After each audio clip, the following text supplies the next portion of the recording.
Hello everybody, कैसे हैं आप लोग। आई होप आप सभी लोग अच्छे होंगे, सेफ़ होंगे और अच्छे से पढ़ाई भी कर रहे होंगे। This is Ruchika and welcome to my channel. तो आज हम कंटिन्यू करेंगे हमारा chapter 1 of Indian economy, which is Indian economy on the eve of independence. और इसका ऑलरेडी एक लेक्चर में कवर कर चुकी हूँ। अगर अभी तक आपने वो वीडियो नहीं देखा है तो आप आई बटन पर क्लिक करके उसे देख सकते हो। फर्स्ट वीडियो में हमने क्या पढ़ा था कि भाई ब्रिटिश रूल कहाँ से स्टार्ट हुआ था, बैटल ऑफ प्लाजी के थ्रू स्टार्ट हुआ था, किस किस के बीच में हुआ था। और हमने ये पढ़ा था कि भाई जब ब्रिटिश रूल स्टार्ट ही हुआ था, लाइक ब्रिटिशर्स जब इंडिया में एंटर ही किए थे, उस टाइम पे इंडिया की हालत कैसी थी।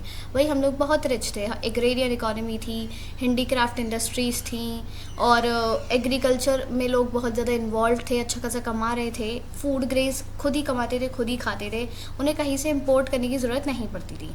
दूसरा हमने पढ़ा कि भाई ये तो शुरू की बात थी जब ब्रिटिशर्स एंटर ही किए थे। फिर उसके बाद जब ब्रिटिशर्स ने काफ़ी ज़्यादा सालों तक राज कर लिया और हम almost on the eve of independence, मतलब इंडिपेंडेंस के एज पे ही थे बिल्कुल। हम मतलब इंडिपेंडेंस 1947 में मिली है, तो उससे 20 साल पहले से मान लो कि ये दौर चलता आ रहा था कि भाई अब लोग बहुत ज़्यादा ऐसे बगावत कर रहे हैं इंडिपेंडेंस के लिए, ये वो। पर उस टाइम पर इंडिया की हालत बहुत ज़्यादा बेकार हो चुकी थी। फिर हमने एक अलग अलग सेक्टर के बारे में पढ़ा। हमने सबसे पहले एग्रीकल्चर सेक्टर के बारे में पढ़ा कि भाई एग्रीकल्चर सेक्टर कैसा था। एग्रीकल्चर सेक्टर में लो प्रोडक्शन होता था, कोई डिग्री ऑफ अनसर्टेनिटी नहीं थी, सब्सिस्टेंस फार्मिंग ज़्यादा डोमिनेंट थी उस टाइम पे, और फार्मर्स के पास में बिल्कुल लैंड नहीं बची थी, वो लैंडलेस लेबर्स हो चुके थे, उनकी कोई खास इनकम नहीं होती थी, उनके पास बहुत ज़्यादा कर्ज हो चुका था। ये सारी चीज़ें हमने पढ़ी थी। अब इसके बाद हम पढ़ेंगे कि हमारा जो इंडस्ट्रियल सेक्टर था उसकी क्या कंडीशन थी। सबसे पहला पॉइंट आता है डिक्लाइन इन हैंडीक्राफ्ट इंडस्ट्री। तो एक तो हमारे पास क्या था, उस टाइम पे इंडस्ट्रीज़ ही नहीं थी। इंडिया उस टाइम पे बहुत ज़्यादा डेवलप नहीं था जितना आज है।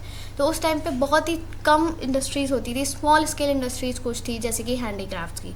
अब जो ब्रिटिशर्स आए उन्होंने क्या किया, उन्होंने डी इंडस्ट्रियलाइजेशन करना शुरू किया। डी इंडस्ट्रियलाइजेशन क्या होता है, जैसे कि इंडस्ट्रियलाइजेशन मतलब इंडस्ट्रीज़ को इस्टेब्लिश करना, इसी तरह डी इंडस्ट्रियलाइजेशन मतलब होता है इंडस्ट्रीज़ को डिमोलिश करना, इंडस्ट्रीज़ को ख़त्म करना। इंडिया में उन्होंने इंडस्ट्रीज़ को ख़त्म करना स्टार्ट कर दिया। वो भी कैसे किया, एक सिस्टमैटिक तरीके से किया। सिस्टमैटिक डी इंडस्ट्रियलाइजेशन उन्होंने इंट्रोड्यूस किया। ऐसा नहीं कि आते ही सारी इंडस्ट्रीज़ बंद करवा दी, धीरे धीरे धीरे करके। धीरे धीरे कैसे, देखो लेट अस सपोज ये है अपने पास ब्रिटेन, ठीक है, और ये है हमारा इंडिया। अब इंडिया में भी क्या है, ब्रिटिश गवर्नमेंट है, और वो क्या कर रहे हैं, इंडिया से रॉ मटेरियल, मैंने बताया ना रॉ मटेरियल वो एक्सपोर्ट करते थे, ठीक है, रॉ मटेरियल एक्सपोर्ट कर रहे हैं। अब अगर रॉ मटेरियल एक्सपोर्ट करते तो उन्होंने बोला कि भाई हम इस पर कोई टैक्स पे नहीं करेंगे, राइट, कोई टैक्स पे नहीं करेंगे, यानी कि रॉ मटेरियल बहुत ज़्यादा एक्सपोर्ट होने लगा, सस्ता सस्ता सामान इंडिया का बाहर जा रहा है। फिर उन्होंने बोला कि हम यहाँ से फिनिश्ड गुड्स बाहर से खरीदेंगे, फिनिश्ड गुड्स बाहर से खरीदेंगे, उस पर भी कोई टैक्स नहीं लगेगा, उस पर भी कोई टैक्स नहीं लगेगा। तो क्या हो गया, फिनिश्ड गुड्स की डिमांड इंडिया में बहुत ज़्यादा बढ़ गई, मतलब बहुत ज़्यादा मात्रा में फिनिश्ड गुड्स सप्लाई होने लगी इंडिया में। अब ऑब्वियसली आप देखो, अगर कोई चीज़ हाथ से बन रही है और कोई चीज़ मशीन से बन रही है, प्रॉपरली मशीनरी के थ्रू बन रही है, तो उसमें फ़र्क तो होता ही है। और ऑब्वियसली जब वो मशीन मेड प्रोडक्ट इंडिया में सप्लाई कर रहे हैं भारी मात्रा में, तो हैंडमेड प्रोडक्ट की, हैंडीक्राफ्ट्स की तो कोई वैल्यू ही नहीं रह जाएगी। यानी कि वो जो इंडस्ट्रीज थी ना, वो धीरे धीरे धीरे धीरे लॉस में जाने लगी और धीरे धीरे फिर बंद हो गई। तो इस वजह से क्या हुआ, इंडिया को भारी मात्रा में लॉस होने लगा, उनकी सारी इंडस्ट्रीज़ बंद होने लगी। स्पेशली जो हमारी हैंडीक्राफ्ट इंडस्ट्री थी जिसके लिए इंडिया जाना जाता था अपने हैंडीक्राफ्ट्स के लिए, वो सारी बंद हो गई। अब इसके एडवर्स इफेक्ट्स क्या थे, सबसे पहला है high level of unemployment. Obviously जब कोई इंडस्ट्री बंद हो गई है तो उनमें जो लोग काम करते हैं, एक तो उनको तो अनएम्प्लॉयमेंट फेस करना ही पड़ेगा, उसके अलावा अब वो और आगे सोचेंगे भी नहीं। जो बाकी छोटे लोग, मतलब जो छोटे स्केल पे करते होंगे हैंडीक्राफ्ट का काम, वो लोग भी आगे नहीं सोचेंगे कि भाई अब तो हमारा प्रोडक्ट बिकेगा ही नहीं, क्योंकि अब फॉरेन गुड्स की सप्लाई, फॉरेन गुड्स की डिमांड ज़्यादा हो गई है, मशीन मेड गुड्स की डिमांड ज़्यादा हो गई है, तो हमारे हाथ से बने हुए प्रोडक्ट्स हैंडीक्राफ्ट्स को कौन ही खरीदेगा। तो यहाँ पे हाई लेवल ऑफ अनएम्प्लॉयमेंट था और डिपेंडेंस ऑन हो गई है, dependence on foreign goods. Foreign goods जो आ रहे थे, मशीन मेड गुड्स जो आ रहे थे, उन पे ज़्यादा डिपेंडेंट थे लोग, और अपने जो देश के बने हुए, मतलब अपने इंडिया के लोगों के हैंडमेड प्रोडक्ट्स हैं, उनकी डिमांड बहुत ज़्यादा कम हो गई थी, सिर्फ फॉरेन गुड्स की डिमांड ज़्यादा थी। फिर आता है lack of capital goods industries. हमारे इंडिया में क्या थी, कैपिटल गुड्स को बनाने वाली इंडस्ट्रीज नहीं थी। कैपिटल गुड्स क्या होते हैं, कैपिटल, वो कैपिटल आप कह लो कि मतलब भाई ऐसी इंडस्ट्रीज नहीं थी जो मशीन को बनाती हो। हमारे पास मशीन्स तो थी नहीं, तभी तो हम मशीन मेड प्रोडक्ट्स बाहर से यूज़ कर रहे थे। अब हमारे यहाँ सिर्फ ये होता था कि हाथ से प्रोडक्ट्स बनाए जाते हैं। क्यों? क्योंकि मशीन्स थी ही नहीं, हमारे ऐसी इंडस्ट्रीज़ ही नहीं थी जो मशीन्स बनाती हो, कैपिटल फॉर्मेशन जिससे हो। अब ऐसी कोई इंडस्ट्री नहीं है जो मशीन बनाती हो, तो ऑब्वियसली मशीन से प्रोडक्ट कैसे बनेंगे। तो हमारे यहाँ कैपिटल गुड्स इंडस्ट्रीज़ की बहुत ज़्यादा कमी थी। फिर उसके बाद लो कंट्रीब्यूशन टू जीडीपी। ऑब्वियसली जब इंडिया में प्रोडक्शन ही नहीं हो रहा, इंडिया के लोग कुछ प्रोड्यूस ही नहीं कर रहे हैं, इंडस्ट्री ही नहीं है, तो कंट्रीब्यूशन में जीडीपी में कंट्रीब्यूशन तो उनका होगा ही नहीं, बिल्कुल निल था। Last is limited role of public sector. Public sector क्या होता है, हमारा गवर्नमेंट। उस टाइम पे हमारी गवर्नमेंट कौन थी भाई, ब्रिटिशर्स ही तो थे। तो ऑब्वियसली वो क्यों चाहेंगे कि इंडिया के लोग डेवलप करें, ग्रो करें, आगे बढ़ें, उनकी हाई इनकम हो, नहीं चाहेंगे ना। वो तो यही चाहते थे कि वो हमारे अंडर एकदम दब के रहें। तो ब्रिटिशर्स भी, यानी कि पब्लिक सेक्टर जो कि सरकार थी, वो भी कुछ खास इंटरेस्ट शो नहीं करती थी उन लोगों में। वो सिर्फ अपने देश को यानी कि ब्रिटेन को ग्रो करने में इंटरेस्टेड थे। वो चाहते थे कि यहाँ से सामान जाए, रॉ मटेरियल, तो उनका फ़ायदा, सस्ते में सामान मिल जाएगा, और वहाँ से बन के सामान आएगा तो ऑब्वियसली उनकी इनकम होगी, ब्रिटेन की। मतलब वो ओवरऑल चाहते थे कि सिर्फ हमारी ही कंट्री ग्रो करे। वो इंडिया को ग्रो करने में, इंडिया के लोगों को ग्रो करने में बिल्कुल इंटरेस्टेड ही नहीं थे। अगर उन्होंने कुछ किया भी था थोड़ा बहुत, तो उन्होंने किस चीज़ में किया था, कुछ मेन सेक्टर्स जो थे, रेलवेज़ में, पोर्ट्स में, कम्युनिकेशन में। अब इन तीनों सेक्टर्स में उनका इंटरेस्ट शो करने का रीज़न क्या था कि अगर वो रेलवेज़ में कह लो आप डेवलपमेंट करते हैं, तो ऑब्वियसली उन्हीं के लिए आसानी होगी कि भाई वो अपना सामान यहाँ से इजीली वहाँ पहुँचा सकेंगे, ब्रिटेन से सामान इजीली यहाँ ला सकेंगे। पोर्ट्स उन्होंने इसीलिए बनाए कि भाई शिप से जो मतलब वाटर वेस्ट से इजीली सामान उनका एक्सपोर्ट इंपोर्ट हो सके, कम्युनिकेशन में इजीली उनको अवेलेबिलिटी हो। तो ये सारे ही उन्होंने सेक्टर्स इसीलिए ही आप कह लो ग्रो करने में हेल्प किए, जिससे कि उनका मतलब फ़ायदा हो। तो ये सारी चीज़ें आपने याद रखनी है। ये था हमारा इंडस्ट्रियल सेक्टर। नेक्स्ट हमारे पास आता है foreign trade. Foreign trade under the British rule. अब फॉरेन ट्रेड क्या होता है, मतलब फॉरेन से ट्रेड करना। कुल मिला के सिंपल सी बात ये है। सबसे पहला पॉइंट आता है हमारा exporter of primary goods and importer of finished goods. ये कौन है, ये है इंडिया। इंडिया आपका क्या बन चुका था, main exporter of primary goods. मैंने बताया ना, हम रॉ मटेरियल्स एक्सपोर्ट करते थे, जस्ट अभी हमने यहाँ पे पढ़ा, देखो हम रॉ मटेरियल्स क्या कर रहे हैं, एक्सपोर्ट कर रहे हैं। तो वो क्या, इंडिया क्या बन गया, प्राइमरी गुड्स का मेन एक्सपोर्टर बन गया, और इम्पोर्टर ऑफ फिनिश्ड गुड्स। वो फिनिश्ड गुड्स ही इम्पोर्ट करता था, सिर्फ बने बनाए प्रोडक्ट्स हम यूज़ कर रहे हैं, वो भी हमें बहुत महंगे मिल रहे हैं, जो कि हम अफोर्ड नहीं कर पा रहे हैं। तो पैसा तो पे करना पड़ रहा है, पर कुल मिलाकर के हम एक अच्छी लाइफ नहीं जी पा रहे, हमारे खुद के लोगों की ग्रोथ नहीं हो रही है। फिर नेक्स्ट पॉइंट आता है monopoly control of India's foreign trade. जो इंडिया का फॉरेन ट्रेड था ना, उस पर मोनोपोली हो चुकी थी ऑलमोस्ट ब्रिटेन की। कैसे, देखो आप इससे समझो, यहाँ पे ये है इंडिया का फॉरेन ट्रेड, इंडिया, ठीक है। इंडिया मतलब यूजुअली आप कह लो ज़्यादातर जो उसका ट्रेड होता था वो ब्रिटेन से होता था, और majorly 50% of the trade was with Britain. उसके अलावा 3 मेन कंट्रीज़ थी, एक थी हमारी चाइना, एक थी श्रीलंका, और एक थी पर्शिया, ठीक है। ये 3 कंट्रीज़ थी, इनसे बचा हुआ 50% ऑफ ट्रेड होता था। तो 50% जो कि बहुत ही मेजर पोर्शन है, वो इंडिया ब्रिटेन के साथ में ट्रेड करता था। तो ब्रिटेन, क्योंकि इंडिया में भी तो ब्रिटिशर्स ही थे, ब्रिटिशर्स की ही गवर्नमेंट है, तो वो चाहेंगे कि हमारी कंट्री ग्रो करे, यानी कि ब्रिटेन ग्रो करे, वो डेवलप हो, उसमें इंडस्ट्रीज़ बने, उसमें अच्छा प्रोडक्शन हो, और वहाँ के लोगों की इनकम बढ़े। तो वो ज़्यादातर ट्रेड ब्रिटेन के साथ करते थे, और इसी चीज़ को ना आसानी दे दी थी एक कैनाल ने, जिसका नाम है स्वीज़ कैनाल। ये क्या है, ये 1859 से 1869 में बना था by Egypt government. Egypt government ने बनाया था। 50% of total trade with Britain, मतलब इस वजह से जो 50% ऑफ टोटल ट्रेड है वो ब्रिटेन के साथ होता है। अब स्वीज़ कैनाल क्या है, हम एक बार मैप के थ्रू समझ लेते हैं।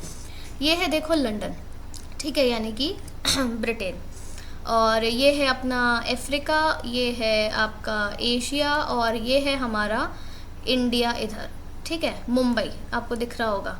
अब मुंबई से पहले क्या होता था, जस्ट अ सेकेंड, पहले क्या होता था, मुंबई से जब भी कोई सामान जाता था या फिर कोई सामान आता था तो ये देखो इतना लॉन्ग रूट उन्हें फॉलो करना पड़ता था। ब्रिटेन तक कुछ इंपोर्ट करना है रॉ मटेरियल तो उनको इतना लंबा रास्ता फॉलो करना है, वहाँ से फिनिश्ड गुड्स इधर लेकर आने तो इतना लंबा रास्ता फॉलो करना पड़ रहा है। कितना लंबा रास्ता था, 19,800 किलोमीटर्स का, ठीक है, 19,800 किलोमीटर्स। अब क्या हुआ, जब इजिप्ट गवर्नमेंट ने ये स्विस कैनाल बना दिया तो ये रास्ता इतना सा हो गया, ये शॉर्ट रास्ता जो आपको दिख रहा है कितना सा रह गया, 11,600 किलोमीटर्स। तो ऑब्वियसली उनको काफ़ी ज़्यादा इजी रहेगा अपना सामान इधर से उधर शिफ्ट करना, इंपोर्ट एक्सपोर्ट करना। तो इसमें काफ़ी ज़्यादा मतलब आप कह लो फॉरेन ट्रेड को, मतलब इंडिया और ब्रिटेन का जो फॉरेन ट्रेड है, इस स्विस कैनाल ने उसको बहुत ज़्यादा फैसिलिटेट किया, बहुत ज़्यादा इजी बना दिया कि भाई अब आसानी से सामान इधर से उधर हो सकता है। तो ये जो कैनाल है इसे ही हम स्विस कैनाल कहते हैं, ठीक है, ये आपने याद रखना है। तो स्विस कैनाल की वजह से जो मोनोपोली है वो किसकी हो गई थी, ब्रिटेन की हो गई थी। किस पर, इंडिया के साथ जो फॉरेन ट्रेड है उस पर मोनोपोली हो गई, मतलब 50% ब्रिटेन के साथ कर रहे, बचा हुआ 50% बाकी लोगों के साथ। उसके बाद लास्ट पॉइंट आता है हमारा drain of export surplus during British rule. अब देखो मैं क्या बता रही थी अभी, जैसे मैंने बताया कि हम ज़्यादातर चीज़ें एक्सपोर्ट करते थे। क्या एक्सपोर्ट करते थे, प्राइमरी गुड्स। इंपोर्ट हम कम करते थे, फिनिश्ड गुड्स। यानी कि हमारा जो एक्सपोर्ट है वो ज़्यादा था, ठीक है, इंपोर्ट हमारा कम था। यानी कि हमारे जो नेट एक्सपोर्ट्स हैं वो ज़्यादा थे नेट एक्सपोर्ट्स हमारे ज़्यादा थे। इसका मतलब हमारे देश की जो इनकम है वो जीडीपी है वो बढ़ रही थी, ठीक है, बढ़ तो रही थी, बट क्योंकि लोग, मतलब देश की जीडीपी बढ़ रही है, इंडिया की जीडीपी बढ़ रही है, बट आप ये चीज़ हमेशा याद में रखो कि उस टाइम पे इंडिया में गवर्नमेंट किसकी थी, भाई ब्रिटिशर्स ही तो थे। अब ऑब्वियसली वो ब्रिटिशर्स, इंडिया की जीडीपी अगर बढ़ रही है तो इंडिया को ग्रो थोड़ी ना करने देंगे। वो क्या करते थे, इस इनकम को, इस जीडीपी को किस किस चीज़ में यूज़ करते थे, वो जैसे वॉर हुई थी, वर्ल्ड वॉर टू हुई, उसमें उन्होंने यूज़ किया। वो अपने एडमिनिस्ट्रेटिव ऑफिसेज बनाने में, एडमिनिस्ट्रेटिव ऑफिसेज को इस्टेब्लिश करने में इसमें यूज़ करते थे। मतलब अपने फ़ायदे के लिए यूज़ करते थे, अपने ऑफिसेज बनाना, अपने लोगों को एम्प्लॉयमेंट देना, अपने लोगों के लिए इंडस्ट्री सेटअप करना, या फिर बाहर आप कह लो भेज करके जो भी है बाहर से सामान खरीदना। वर्ल्ड वॉर 2 में अलग अलग, जैसे अभी मान लो ईरान इजराइल का जैसे वॉर चल रही है, तो बहुत सारे कंट्रीज़ हैं जो कि कुछ कंट्रीज़ ईरान के सपोर्ट में, कुछ कंट्रीज़ इजराइल के सपोर्ट में। तो वो जो कंट्रीज़ हैं बाकी की, वो किसी ना किसी को दोनों में से सपोर्ट कर रही है ना, यानी कि उन पर खर्चा कर रही होंगी, उनको एमिनिशंस, आर्म्स, ये सब चीज़ों में हेल्प कर रही होंगी, या फिर उनके लोगों की फाइनेंशियली हेल्प कर रही होंगी। तो क्या है, खर्चा तो हो रहा है, इंडिया के जिसके साथ है इंडिया उस पर खर्च कर रहा है, राइट। तो क्या है, इसी तरीके से ब्रिटेन जो है उस वक्त वर्ल्ड वॉर 2 में जो भी कंट्रीज़ थी जिसके भी वो सपोर्ट में था उसके साथ में खर्चा कर रहा था। तो जो इंडिया की इनकम थी, जो भी एक्सपोर्ट से हमारी इनकम हो रही थी इंडियंस की, वो ब्रिटिशर्स अपने यूज़ के लिए, अपने फ़ायदे के लिए उसको यूज़ कर रहे थे, पर इंडिया के लोगों पे उन्होंने ज़रा भी इन्वेस्ट नहीं किया। तो इंडिया का जो एक्सपोर्ट ये है अपना एक्सपोर्ट सरप्लस, वो पूरा ड्रेन हो चुका था, वो पूरा ख़त्म हो चुका था। और ये हालत थी हमारे फॉरेन ट्रेड की। आपने याद रखना, हमने तीनों सेक्टर्स के बारे में पढ़ा, हमने एग्रीकल्चर सेक्टर के बारे में पढ़ा, फार्मर्स की कितनी बेकदरी हुई, फिर हमने इंडस्ट्रियल सेक्टर के बारे में पढ़ा कि भाई हमारी हैंडीक्राफ्ट्स इंडस्ट्री के बारे में कि वो बिल्कुल ख़त्म हो चुकी थी, अनएम्प्लॉयमेंट था हमारी, उसमें क्या बोलते हैं, हाई लेवल ऑफ अनएम्प्लॉयमेंट था, हम फॉरेन गुड्स पे ही डिपेंडेंट थे, कैपिटल गुड्स इंडस्ट्री थी ही नहीं, ऐसी इंडस्ट्रीज़ जो मशीन्स बनाती हैं जिससे कि आगे जल्दी जल्दी प्रोडक्शन हो, बट ऐसी चीज़ें थी ही नहीं। इसीलिए हम फिनिश्ड गुड्स वहाँ से इंपोर्ट करते थे और उन्हीं पे हम डिपेंडेंट थे, फॉरेन गुड्स पे, फिनिश्ड गुड्स पे। लो कंट्रीब्यूशन टू जीडीपी, ऑब्वियसली जब कुछ प्रोडक्शन नहीं हो रहा तो जीडीपी में कहाँ से मतलब आप कंट्रीब्यूट करोगे। पब्लिक सेक्टर का, यानी कि जो ब्रिटिश की सरकार थी, मतलब ब्रिटिशर्स की, हमारी फिरंगियों वाली सरकार थी, उसका कोई रोल ही नहीं था। और फॉरेन ट्रेड में हमने पढ़ ही लिया। अब इसके बाद हमारा नेक्स्ट टॉपिक आता है demographic profile under the British rule. तो डेमोग्राफिक प्रोफाइल का मतलब क्या होता है, demographic profile under the British rule. Demographic condition जो थी इंडिया की वो बहुत ख़राब थी ब्रिटिश रूल के टाइम पे। कैसे, जो इंडिया की पॉपुलेशन थी ना वो 1927 से 1927 के लिए 1921 के बाद वो क्या थी, बढ़ी जा रही थी। एंड बिफोर 1921 वो अनस्टेबल थी, या तो बढ़ रही थी, कम हो रही थी, कभी बढ़ रही थी, फिर कभी कम हो रही थी, ऐसे करके. But after 1921 it kept increasing only, बढ़ती जा रही है, बढ़ती जा रही है. तो इंडिया 1921 में अपने सेकेंड डेमोग्राफिक ट्रांजिशन में एंटर कर गया. सेकेंड डेमोग्राफिक ट्रांजिशन क्या होता है? जहाँ पर डेथ रेट जो है वो कम बढ़ रही है, बर्थ रेट बहुत ज़्यादा बढ़ रही है. सेकेंड डेमोग्राफिक ट्रांजिशन क्या होता है कि बर्थ रेट भी बढ़ रही है, बढ़ तो रही है, डेथ रेट भी बढ़ रही है, बट डेथ रेट थोड़ा सा कम बढ़ रही है, बर्थ रेट बहुत ज़्यादा बढ़ रही है. अब ये समझ लो, सिंपल सी बात है, बर्थ रेट बढ़ रही है मतलब लोग ज़्यादा पैदा हो रहे हैं, डेथ रेट कम बढ़ रही है मतलब कि लोग कम मर रहे हैं. तो मर कम रहे हैं, पैदा ज़्यादा हो रहे हैं, तो इसका नेट इफेक्ट क्या होगा कि भाई पॉपुलेशन इंक्रीज ही होगी. तो यही होने लगा आफ्टर 1921. लोग क्या मतलब जो पॉपुलेशन क्या है वो काफ़ी ज़्यादा इंक्रीज होने लगी. Before 1921 the population was not stable, sometimes it increased, but after 1921 there has been a continuous and considerable increase in the population. जो इंडिया का फर्स्ट ऑफिशियल सेंसस है वो कब हुआ था? 1881 में, and it is carried out after every 10 years. ठीक है, 2011, 2021 आई गेस अभी लेटेस्ट होगा. ठीक है, वो आप चेक करना, आप कमेंट करके बताना कि 2021 है लेटेस्ट या 2011 है. फिर फर्स्ट ऑफिशियल सेंसस मैंने बताई दिया 1881 में हुआ था, ये आपने याद रखना है. अब हम सारे ही पॉइंट्स एक एक करके पढ़ेंगे कि condition of demography of India under British rule. First point आता है अपने पास high birth rate and death rate. मैंने बताया ना कि बर्थ रेट बहुत ज़्यादा बढ़ रही थी, डेथ रेट बढ़ रही थी, और बढ़ेगी ऑब्वियसली क्योंकि लोग तो मर रहे हैं बट कम मर रहे थे. ठीक है, birth rate refers to the number of children born per 1000 in a year. Birth rate क्या होती है कि 1000 में से कितने बच्चे पैदा हो रहे हैं. ठीक है, और डेथ रेट क्या होती है? Refers to the number of children dying per 1000 in a year, की मतलब कितने बच्चे मर रहे हैं 1000 में से. ठीक है, तो birth rate and death rate both were very high. Birth rate उस टाइम पे कितनी थी? 40%, और डेथ रेट 48% थी. ठीक है, रेस्पेक्टिवली. ये शायद मैंने उल्टा लिख दिया है, ये आपकी डेथ रेट है, ये बर्थ रेट है, राइट. ठीक है, उल्टा हो गया ये. ठीक, ये बर्थ रेट है 48 एंड डेथ रेट इज़ 40. और करंट क्या है आपका, ये भी देखो. करंट डेथ रेट है हमारी 6.4% पर 1000, यानी कि आपका 6.4 लोग बच्चे ही मर रहे हैं 1000 में से, काफ़ी कम है ऑब्वियसली.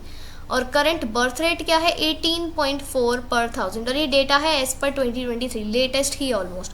पॉपुलेशन ग्रोथ कितनी अपने यहाँ? 0.89%. ये है हमारी पॉपुलेशन ग्रोथ, यानी कि पॉपुलेशन हमारी इतने परसेंट से बढ़ती है. करंट पॉपुलेशन क्या है आपको किस में कमेंट में लिख करके बताना है फटाफट से कि हमारी करंट पॉपुलेशन का फिगर क्या है एग्जैक्टली. नेक्स्ट हमारे पास आता है लिटरेसी रेट. लिटरेसी रेट क्या है कि भाई लोग कितने पढ़े लिखे हैं. ऑब्वियसली उस टाइम पे 16% थी, मतलब आप कह रहे हो 1000 में से सिर्फ 16 लोग ही पढ़े लिखे होते थे. सोच रहे हो, सिर्फ 16 लोग ही पढ़े लिखे हैं. और फीमेल लिटरेसी रेट उस टाइम पे कितनी थी? 7%, यानी कि 1000 में से सिर्फ 7 लेडीज़ ही पढ़ी लिखी होती थी. करंट लिटरेसी रेट क्या है? 80.9. कहाँ वो 16 थी और कहाँ आज 80.9 है, यानी कि 1000 में से 80 लोग पढ़े लिखे हैं. Mail literacy rate 87.2%. Female literacy rate आपको कमेंट में बताना है. ठीक है, ये भी डेटा एज पर 2023 है. लो लाइफ एक्सपेक्टेंसी. लो लाइफ एक्सपेक्टेंसी, अब उस टाइम पे क्या था, लोगों की जो उम्र थी जीने की वो कम थी. लोग कम जीते थे, कम उम्र तक जीते थे, क्योंकि उस टाइम पे कोई खास मेडिकल फैसिलिटीज़ नहीं थी. क्यों नहीं थी? क्योंकि मैंने बताया ना हमारे यहाँ पे ब्रिटिशर्स का राज था. उन्होंने हमारे ऊपर कोई इन्वेस्ट ही नहीं किया कुछ पैसा हमारे लिए कोई भी फैसिलिटीज़ के लिए, कोई हॉस्पिटल, ये वो कुछ भी नहीं. सब काम ब्रिटेन के लिए और ब्रिटेन के लोगों के लिए किया, अपने फ़ायदे के लिए किया. तो उस टाइम पे मेडिकल फैसिलिटीज़ नहीं थी, बहुत ही पुअर हेल्थ कंडीशन थी, और कंटिन्यूसली फेमाइन्स आते थे. मतलब लोगों के पास खाने को नहीं है, सूखा पड़ रहा है, वो कुछ ग्रो नहीं, क्योंकि उस टाइम पे मेजर जो पॉपुलेशन थी हमारी डिपेंडेंट थी एग्रीकल्चर पे. अब एग्रीकल्चर उन्होंने तबाह कर दिया. अभी जस्ट हमने पढ़ा था पिछले वीडियो में. तो जब उन्होंने सब कुछ तबाह कर दिया, ना खाने को ना कमाने को, तो ऑब्वियसली हम जिएंगे कैसे. तो हमारी उस टाइम पे लाइफ एक्सपेक्टेंसी थी 32 ईयर्स. अभी क्या है 70 ईयर्स. तो ऑन एन एवरेज हम देखें एक बंदा 70 साल तक जीता है, जो कि एक्चुअली है भी एवरेज अगर हम निकालें तो. फिर है high infant mortality rate. Infant mortality rate क्या होता है? Refers to the number of deaths of children per 1000 below the age of 1 year. मतलब 1000 में से कितने बच्चे हैं जो कि 1 साल से पहले ही, 1 साल का होने से पहले ही मर चुके हैं? 7-8 महीने का, 9 महीने का बच्चा, 1 महीने का बच्चा, ऐसे कितने बच्चे हैं? तो उस टाइम पे ये फिगर बहुत ज़्यादा था, 218। अभी हालांकि कम है, 25, ओनली 25 चिल्ड्रन आर देयर जो कि 1 साल का होने से पहले ही मर जाते हैं आउट ऑफ 1000। और ये फिगर है एज़ पर 2023। अब उस टाइम पे ये चीज़ बहुत ज़्यादा क्यों थी? क्योंकि देखो, मैंने बताया ना, कोई मेडिकल फैसिलिटीज़ नहीं थी, पुअर हेल्थ कंडीशन थी, लोग इतने अवेयर नहीं होते थे, उनके पास पैसा नहीं था, उनको टीकाकरण कराने के लिए पैसा नहीं होता था, बच्चे की हेल्थ पे, न्यूट्रिशन पे ध्यान नहीं दे पाते थे, और विमेन के लिए भी इतनी फैसिलिटीज़ नहीं थी। अगर वो उनका ऑपरेशन हुआ है उसके बाद उनकी केयर करना, क्योंकि ऑब्वियसली जब मदर अच्छी रहेगी तभी बच्चा अच्छा रहेगा। तो ना तो माँ की ही आप कह लो हेल्थ का कुछ ध्यान दे पाता था कोई, ना ही बच्चे की पे। तो इसीलिए क्या होता था कि बच्चों की डेथ उस वक्त 1 साल के होने से पहले ही ज़्यादा होती थी, उनको प्रॉपर न्यूट्रिशन नहीं मिल पाता था। तो ये सारी बातें आपने याद रखनी है। और इसी के साथ हमारा आज का ये वीडियो ख़त्म होता है। आई होप आपको वीडियो अच्छा लगा होगा। हमने काफ़ी सारी चीज़ें रिवाइज़ की और काफ़ी सारी चीज़ें अच्छे से समझी। अगर आपको कोई भी डाउट होता है तो आप कमेंट कर सकते हो, I let you know the answer ASAP. And अगर आपको वीडियो अच्छा लगा हो तो do like it and do not forget to subscribe to my channel. Thank you.